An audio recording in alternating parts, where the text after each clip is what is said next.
色子本尊与分身融合，两者好像互相促进一般，竟有一丝变异。Cerita berlanjut. 5 tahun berlalu seperti mimpi di planet Kingling. Tak peduli rendah atau tinggi tingkat kultivasi mereka, semua kultivator di planet itu dipaksa bergerak, mengumpulkan kebencian umat manusia. Itu bukan pekerjaan ringan. Zhang Xinhai yang jadi koordinator atas permintaan Wang Lin memilih untuk tidak menutup-nutupi misi ini. Ia menyebarkan permintaan Wang Lin secara terang-terangan, membuat setiap keluarga kultivator tahu bahwa mereka harus berkontribusi. Sebagai gantinya, keluarga Zhang memperoleh hak istimewa, identitas resmi sebagai utusan Wang Lin. Namun kebanggaan itu dibayar mahal. Meski semua orang dikerahkan, bahkan yang hanya mencapai lapisan kelima Ki kondensasi, dalam 5 tahun mereka hanya berhasil mengumpulkan kurang dari 40% dari yang dibutuhkan. Zhang Xinhai cemas. Ia tahu ini sudah batas kecepatan mereka. Bahkan dia sendiri turun tangan mengumpulkan aura kebencian dari dunia fana. Di balik hiruk pikuk itu, Wang Lin seperti gunung yang tak bergeming. Ia duduk bersila di puncak tinggi, dikelilingi kabut hitam yang tebal dan menakutkan. Selama 5 tahun, ia tidak turun tangan mengumpulkan apapun. Ia menghabiskan waktunya untuk memperbaiki 3 harta penting yang baru ia dapat, yaitu layar gunung dan sungai yang rusak parah dan ia perbaiki dengan menyatukan guntur ke dalam jiwanya. Lalu gunung langit yang retaknya membuat ekstraksi jiwa asal menjadi tidak stabil. Wang Lin mengalirkan energi asalnya untuk menambalnya perlahan.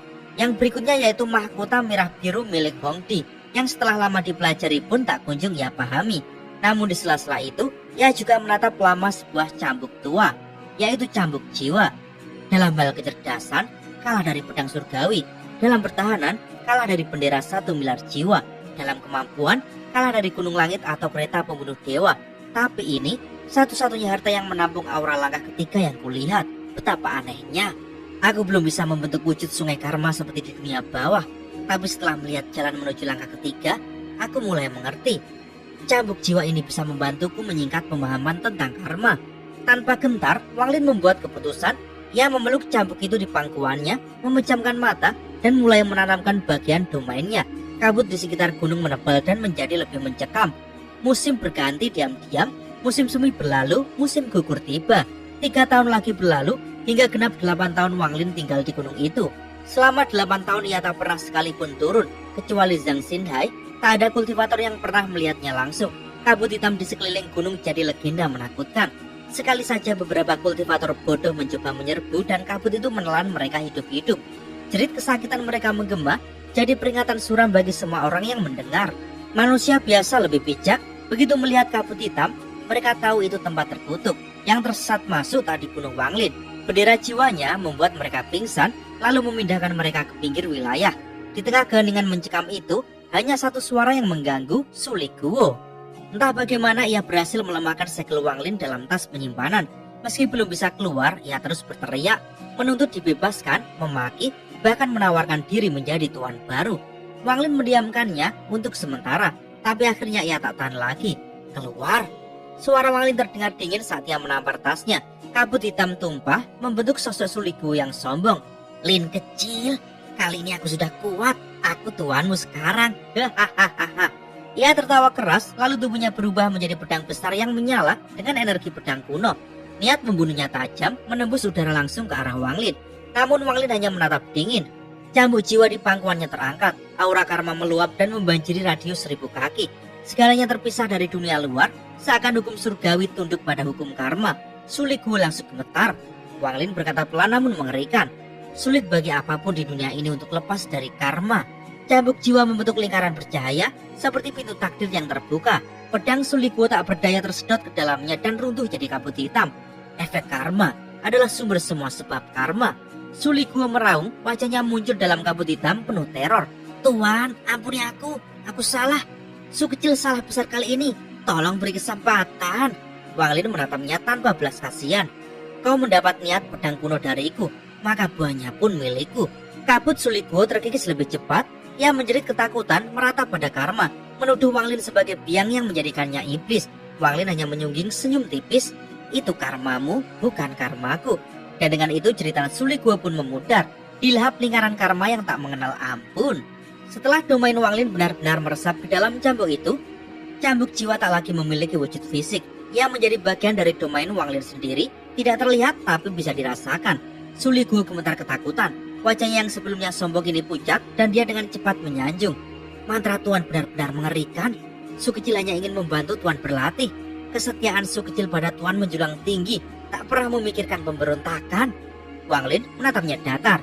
Karena kau sudah bisa keluar, tak perlu kembali ke tas. Tinggallah dalam radius 5.000 km dari gunung ini. Pahami niat pedang kuno di tubuhmu. Suli Guo kaget mendengar kebebasan itu. Ia mencoba merayu. Tuan, Suli Guo ini merasa damai hanya di dekat Anda. Wang Lin mengangguk tenang. Baiklah, tetaplah di sini. Suli Guo tertawa ketir dalam hati. Ia paham ini pasti jebakan. Iblis Wang tua ini mana mungkin memberiku kebebasan sesungguhnya. Tapi aku, Suli Guo, tidak bodoh. Ia duduk patuh, tapi diam-diam mengamati Wang Lin untuk mencari celah.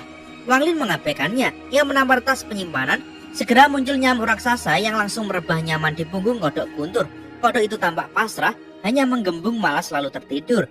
Di belakangnya muncul pula kawanan nyamuk lain, meski masih larva tetap tampak ganas. Lalu kereta pembunuh dewa perang muncul, berubah jadi binatang guntur. Melihat kodok guntur, binatang guntur mengaum menantang. Kodok guntur langsung membuka matanya lebar, perutnya mengembang, menatap tajam. Keduanya saling menilai, penuh niat bertarung tapi menahan diri. Suli Guo di sudut menonton geli. Baguslah, berkelahilah kalian, supaya tahu siapa yang paling lama bersama Tuan. Tapi aku harus akui, Tuan ini benar-benar ahli jinak binatang. Sedangkan aku hanya ahli jinak wanita cantik. Masa lalu manis di tanah roh iblis. Ia terdiam mengenang masa lalunya yang penuh penyesalan. Wang Lin sendiri tidak peduli pada Suli Guo atau binatang-binatang itu. Ia kembali merenung dalam, waktu terbatas. Ia mulai menyesuaikan mantranya, menggabungkan wawasan tentang langkah ketiga yang ia lihat. Di antara semua mantranya, yang terkuat adalah tebasan surgawi. Tapi memakainya di tahap ini menguras energi asal berharga. Ada juga mantra berhenti yang kekuatannya tak kalah mengerikan. Selain itu ada jari maut, jari iblis, jari dunia bawah, dan 3 kemampuan sungai neraka. Wang Lin merenung keras. 3 jari itu tidak lengkap, bisa merusak tubuhnya dan menghambat jalan ke langkah ketiga. Ia tak tahu kenapa, hanya merasa hal itu benar. Ia mulai berlatih menjentikan jarinya.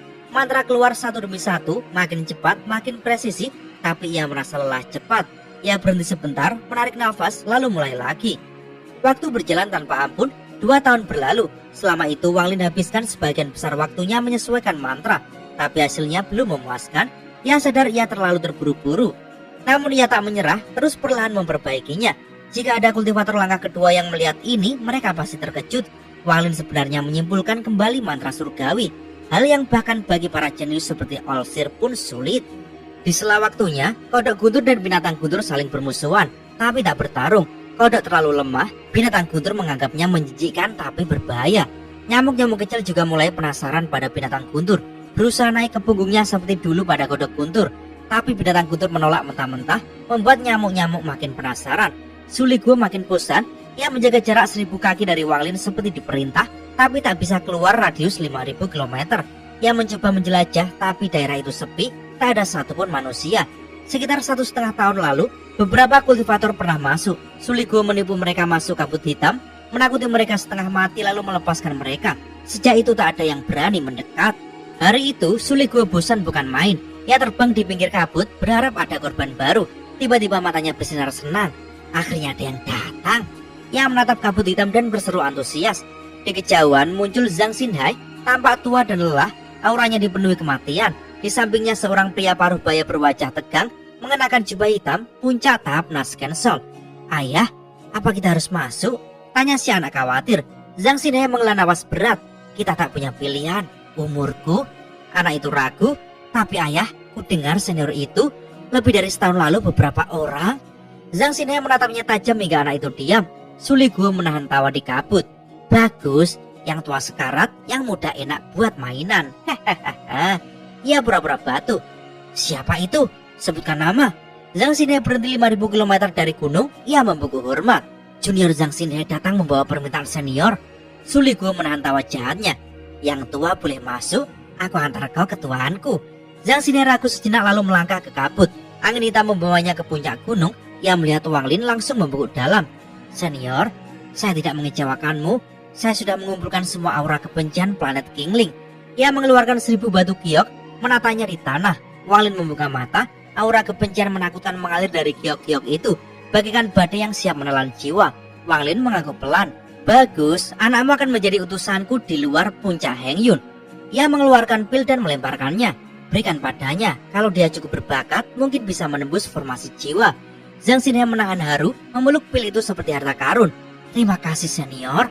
Wang Lin lalu menambahkan, kebencian ini ilusi, tapi bisa tumbuh lagi. Keluargamu bertugas mengumpulkannya setiap beberapa tahun. Ia melempar beberapa biji merah. Buah ascension surgawi, bawa ke planetmu, percepat pertumbuhan dengan energi spiritual. 10 tahun ke depan, tanam sebanyak mungkin. Zhang Xinhe menunduk dalam-dalam. Ia dan putranya lalu turun gunung, tapi si anak masih tampak linglung. Ekspresinya aneh, bahkan sedikit menikmatinya. Su Liguo tak lolos dari hukuman. Wang Lin membatasinya hanya boleh bergerak 1000 kaki dari puncak. Su Liguo menengus kesal, hanya bisa melihat ke kejauhan sepanjang hari sambil menghela nafas. Aku cuma mau pinjam tubuh fisik mereka sebentar, apa salahnya? Wang Lin tak menggubris, ia kembali duduk bersila, fokusnya hanya pada satu hal, menyempurnakan mantranya, sambil perlahan menyerap kebencian ke dalam sungai neraka di bawahnya. Sedikit demi sedikit sungai itu berubah, jiwa sungai mulai terbentuk. Waktu berjalan cepat, meskipun sulit dan menguras energinya, peningkatan terus terjadi. Domain karma Wang Lin makin padat. Hingga akhirnya pada tahun ke-18 di planet Qingling, domain hidup matinya menjadi sempurna tanpa cacat. Dengan energi spiritual celestial yang cukup, ia akan menembus puncak tahap Ascendant dan mencapai puncak langkah pertama kultivasi. Wang Lin menatap langit dengan sorot dingin. Langkah pertama kultivasi. Leluhur Bai Lao bilang, para pembangkang akan memancing pembalasan ilahi. Apakah saat aku menembus yin ilusi nanti, langit akan murka lagi? Angin menderu di puncak gunung, kabut hitam menebal di tengahnya. Wang Lin duduk bersila, nafasnya berat namun teratur. Setiap tarikan nafas menyedot energi spiritual celestial dalam jumlah mengerikan ke dalam tubuhnya. Proses itu tak henti-hentinya, menekan energi itu hingga mengembun menjadi esensi murni. Mencapai puncak tahap akhir Ascendant bukan hal mustahil, tapi hanya sedikit yang mampu melakukannya. Bukan karena kurangnya giok langit atau domain, melainkan soal satu hal, yaitu energi asal. Tanpa energi asal yang cukup untuk menyatu dalam jiwa asal, seseorang hanya akan berhenti di pintu gerbang puncak Ascendant. Bahkan, luka pada jiwa asal yang membuat energi asal bocor akan menutup jalan itu selamanya. Itulah sebabnya para kultivator tahap Ascendant tak bisa sembarangan pulih hanya dengan menyerap energi dunia. Namun Wang Lin berbeda. Setelah kultivasi bertahun-tahun di Danau Guntur, dia telah memaksimalkan kapasitas energi asal dalam jiwanya. Ditambah lagi, domainnya sudah disempurnakan hingga tanpa cacat. Kini dia hanya perlu mendorong langkah terakhir, meski harganya mengerikan. 1 tahun penuh dia habiskan menyerap energi spiritual celestial sampai semua giok langit di sekitarnya habis. Setelah itu, tanpa ragu, dia mengeluarkan cairan surgawi dan menenggaknya. Rasanya seperti minum arak maut. Tubuhnya mengeluarkan kabut putih harum anggur yang menyebar ke seluruh padang pasir. Sementara di dalam tubuhnya, energi spiritual celestial meledak bagaikan badai. Pada akhirnya, 19 tahun 8 bulan setelah tiba di planet Qingling, Wang Lin perlahan membuka matanya. Langit seperti tercermin di sana. Di sekitarnya, semua giok langit hancur menjadi debu. Padang pasir yang tandus mendadak menghijau, seolah kehidupan terlahir kembali. Setelah 1000 tahun kultivasi, akhirnya aku mencapai penyelesaian. Wang Lin berbisik lega, senyum tipis muncul di sudut bibirnya. Dulu dia hanyalah murid kecil di sekte Heng Yu, kini dia melampaui Zhu Guzi sendiri.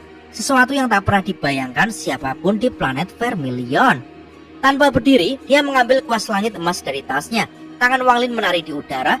Dahulu dia hanya mampu 7 goresan run, kini 8 goresan muncul mulus dalam sekali tarikan nafas. Cahaya run mempesona dan menusuk hati. 8 pukulan, 1 tingkat di atas 7. Pandangan Wang Lin tenang, lebih seperti seorang sarjana daripada pembunuh. Saat run itu menghilang, Wang Lin berdiri 1 langkah dan tubuhnya lenyap tanpa jejak. Setengah bulan kemudian, kilatan guntur meninggalkan planet Qingling, menembus langit. Di atasnya duduk Wang Lin dengan mata terpejam. Penduduk planet Qingling hanya bisa menatap ke langit.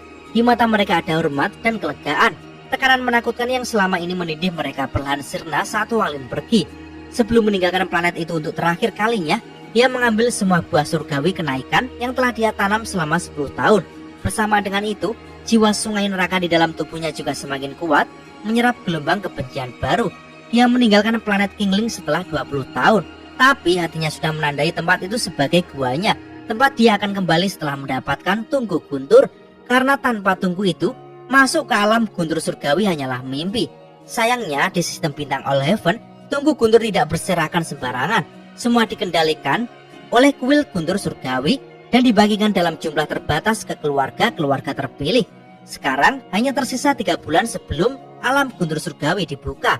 Mata Wang Lin berkilat. Jika aku tak punya tungku, ya sudah, kita curi saja.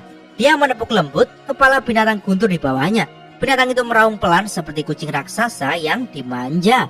Di domain selatan sistem bintang 11, dengan batu giok pemberian Sengonghu, Wang Lin menemukan sebuah planet budidaya terpencil. Dia tidak peduli siapa nama 2 keluarga yang menguasainya.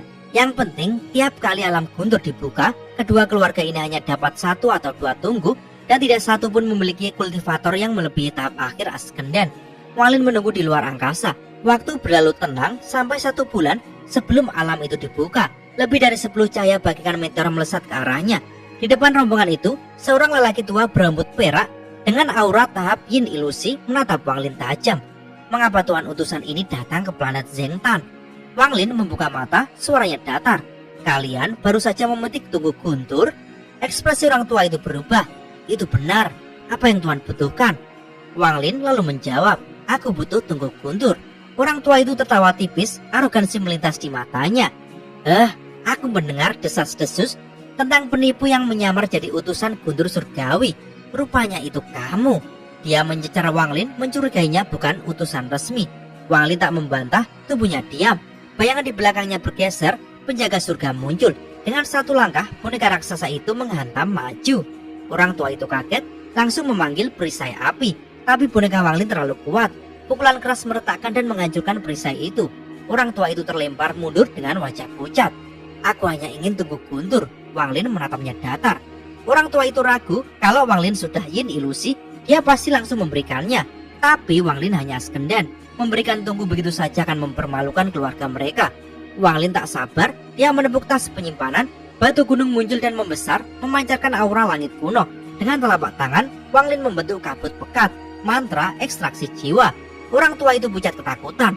Kau, bagaimana kau bisa menggunakan mantra ini di tahap Askenden? Wang Lin menekannya tanpa ampun. Kilat berkumpul di tangan Wang Lin, gemuruh menggelegar. Dia bagaikan dewa petir itu sendiri. Orang tua itu mundur panik, membuka mata ketiga berdarah di dahinya.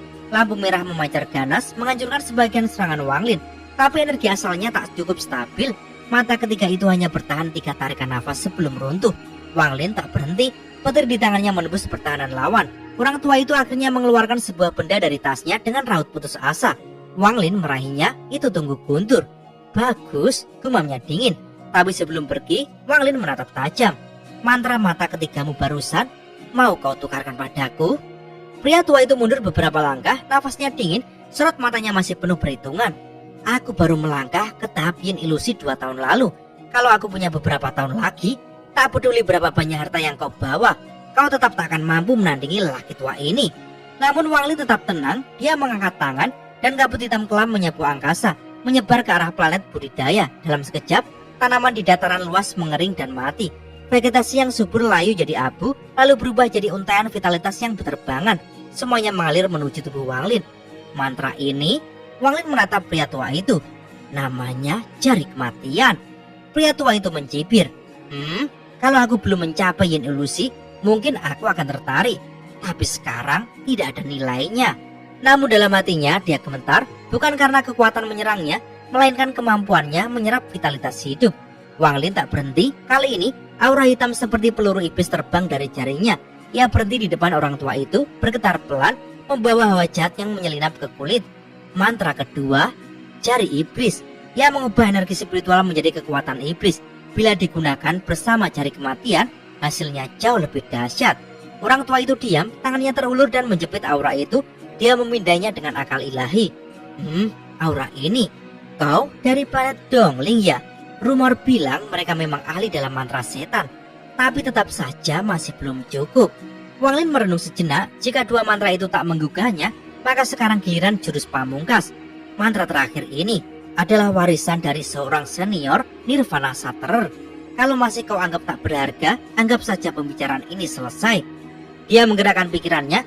Penjaga surga di belakangnya langsung berubah menjadi kilatan cahaya kemasan, terbang menembus atmosfer planet.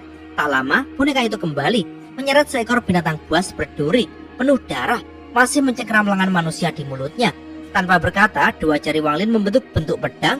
Kilatan energi muncul. Ini adalah seni pembantaian langit. Cahaya pedang menembus binatang itu. Makhluk buas itu mengerang terakhir sebelum tubuhnya mengering jadi kerangka.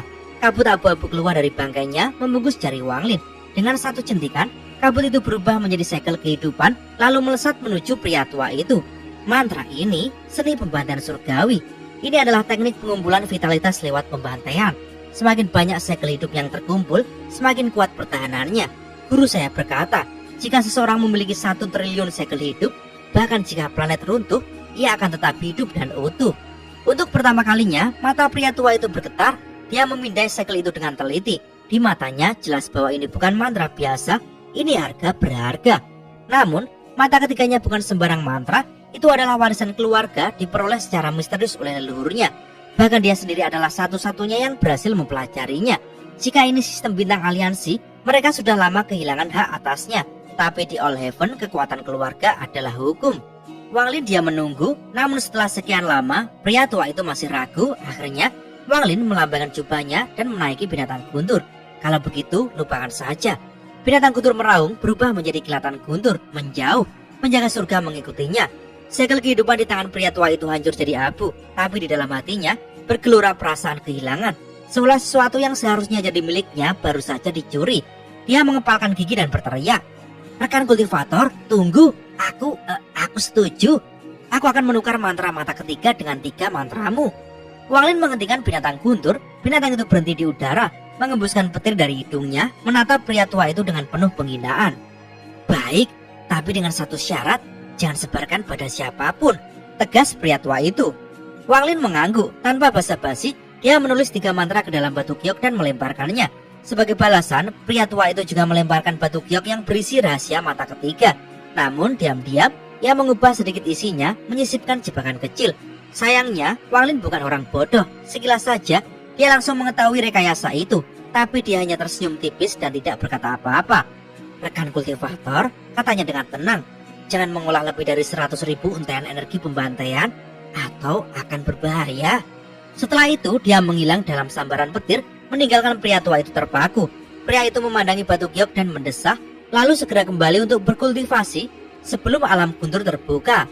Beberapa hari kemudian, di planet Kingling, langit cerah, angin sepoi-sepoi, awan tenang. Namun ketenangan itu berakhir saat Wang Lin kembali. Penduduk planet yang sempat merasa bebas kini kembali dicekam tekanan.